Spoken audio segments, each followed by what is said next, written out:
तर आमचं दर्शन झालेलं आहे, खूप छान दर्शन झालं, खूप शांततेत दर्शन आणि गर्दी वगैरे काही नव्हती. तर हे माझ्यामागं मंदिर आहे, त्याचा व्हिडिओ आहे याच्यातच. तर इथं आला तर नक्की भेट द्या आणि मॉर्निंगला लवकर येत जा.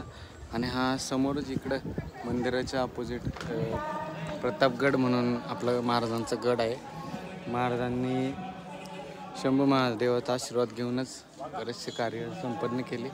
तसं आम्ही पण आज शंभू महादेवाचा आशीर्वाद घेतला आहे आणि आमच्या पुढच्या वाटचालीला चांगलं यश येऊ दे अशी त्यांची चरणी प्रार्थना आहे.